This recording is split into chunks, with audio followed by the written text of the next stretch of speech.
اس معلوماتی نشست میں خوش آمدید۔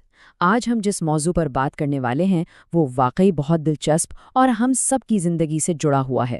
عام طور پر یہ سمجھا جاتا ہے کہ بس کلمہ پڑھ لیا، زبان سے اقرار کر لیا تو گویا ایمان کی معراج تک پہنچ گئے۔ لیکن ذرا ٹھہریے، حقیقت اس سے ذرا مختلف ہے۔ سچا ایمان دراصل ایک طویل اور خوبصورت سفر ہے۔ جی ہاں، آغاز یقیناً زبانی اقرار سے ہی ہوتا ہے، لیکن اس کی اصل سچائی ہمارے روزمرہ کے چھوٹے چھوٹے عملی اقدامات اور رویوں سے ثابت ہوتی ہے۔ اچھا، اب ذرا اس میں گہرائی تک جاتے ہیں۔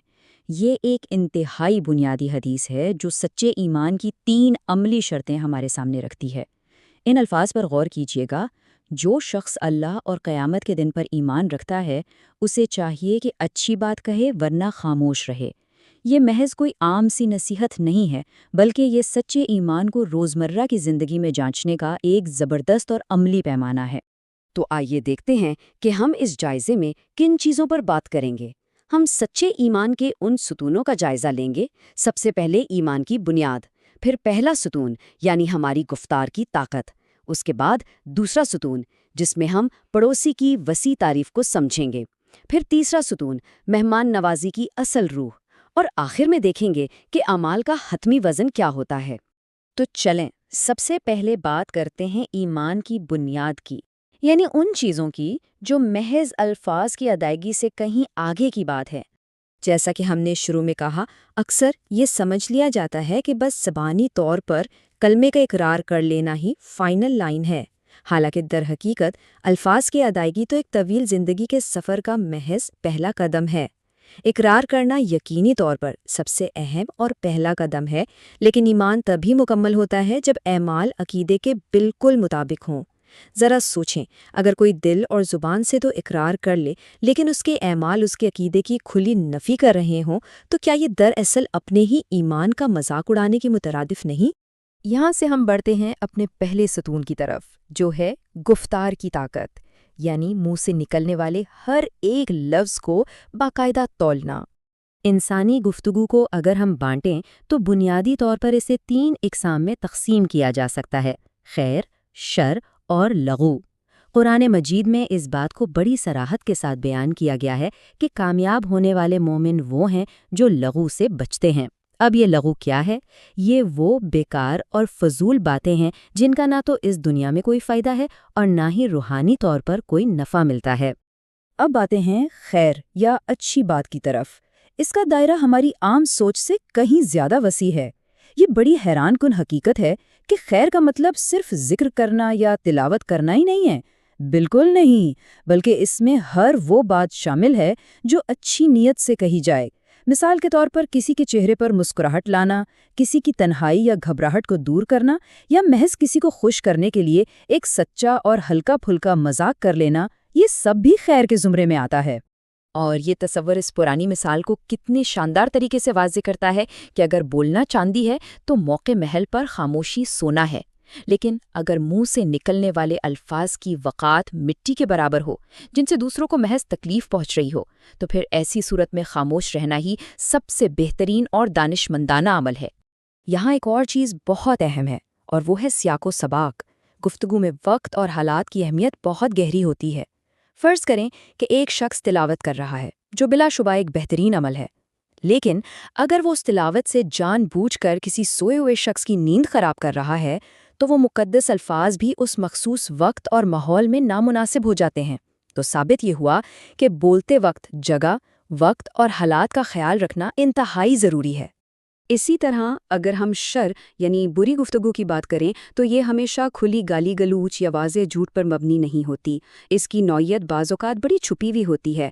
کئی بار بظاہر سیدھے سادے الفاظ اور عام سے جملے بھی شر کا حصہ بن جاتے ہیں، اگر ان کے پیچھے کسی کو ذہنی اذیت پہنچانے یا تانا دینے کی نیت چھپی ہو۔ اسی طرح حقیقت کے بغیر کسی کی جھوٹی تعریفوں کے پل باندھنا اور مبالغہ آرائی کرنا بھی ایک چھپا ہوا شر ہے۔ دراصل نیت ہی الفاظ کا اصل وزن طے کرتی ہے۔ اب ہم چلتے ہیں دوسرے ستون کی جانب، جو ہے پڑوسی کی وسیع تعریف، یعنی وہ تمام لوگ جو ارد گرد کے ماحول میں موجود ہیں۔ یہاں ایک بہت ہی دلچسپ سوال پیدا ہوتا ہے جسے سمجھنا واقعی نہایت ضروری ہے۔ آخر حقیقت میں پڑوسی کہلانے کا مستحق ہے کون؟ ہم میں سے بیشتر لوگ اس کا ایک روایتی سا جواب ذہن میں لائیں گے، لیکن اس کا اصل جواب ہماری عام سوچ سے بہت مختلف ہے اور حیران کن حد تک وسیع ہے۔ اس حوالے سے جو بات سب سے زیادہ دلچسپی کی حامل ہے وہ یہ ہے کہ پڑوسی صرف وہ لوگ نہیں ہوتے جو گھر کے دائیں بائیں مستقل طور پر رہتے ہوں، بلکہ اگر کوئی شخص بس، ٹرین یا کسی انتظار گاہ میں تھوڑی دیر کے لیے بھی ساتھ والی نشست پر بیٹھا ہے تو وہ اجنبی شخص بھی اس وقت پڑوسی بن جاتا ہے، اور یاد رہے اس کی عزت اور احترام کرنا بھی اتنا ہی ضروری ہے۔ اس بات کی سنگینی کا اندازہ اس نبوی انتباہ سے لگایا جا سکتا ہے، اللہ کی قسم وہ مومن نہیں جس کے شر سے اس کا پڑوسی محفوظ نہیں۔ یہ کس قدر سخت اور اہمیت کا حامل جملہ ہے۔ پڑوسی کو اذیت دینا، چاہے وہ زبان سے ہو یا عمل سے، انسان کی نیکیوں کو بالکل ایسے پگھلا کر رکھ دیتا ہے جیسے سورج کی گرمی برف کو پگھلاتی ہے۔ واقعی یہ عقیدے کا ایک بہت بڑا اور کڑا امتحان ہے۔ احادیث کی کتابوں میں اس حوالے سے ایک تقابل ملتا ہے جو نہایت سبق آموز ہے۔ ایک طرف وہ خاتون ہے جو بہت عبادت گزار ہے، کثرت سے نفلی نمازیں اور روزے رکھتی ہے، لیکن پڑوسیوں کو اپنی زبان سے اذیت دیتی ہے، تو اس کا ٹھکانہ جہنم بتایا گیا۔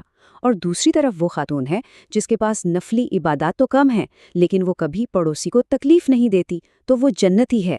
یہ بات واضح طور پر ثابت کرتی ہے کہ سماجی آداب اور دوسروں کے ساتھ حسن سلوک کا وزن محض نفلی عبادات سے کہیں زیادہ بھاری ہے۔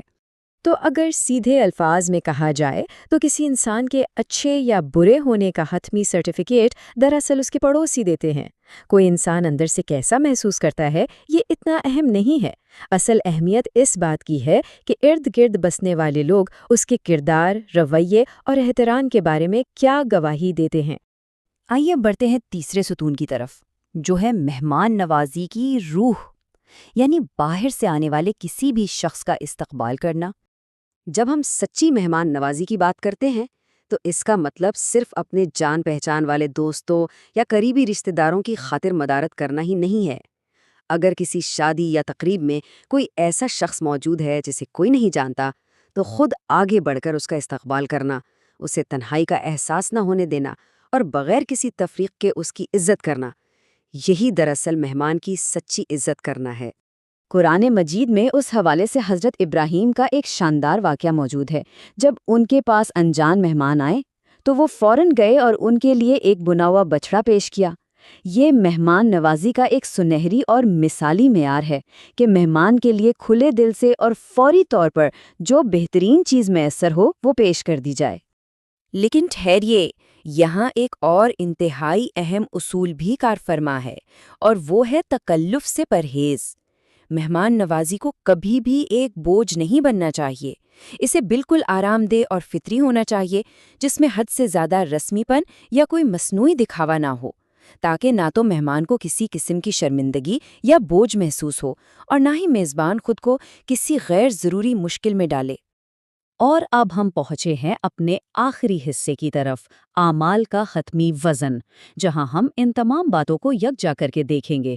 تو ساری گفتگو کا سب سے اہم اور بنیادی نقطہ یہ ہے کہ سچا ایمان محض چند عقائد یا الفاظ کو دہرا لینے کا نام نہیں ہے، بلکہ یہ تو ایک مکمل اور خوبصورت ماحولیاتی نظام ہے۔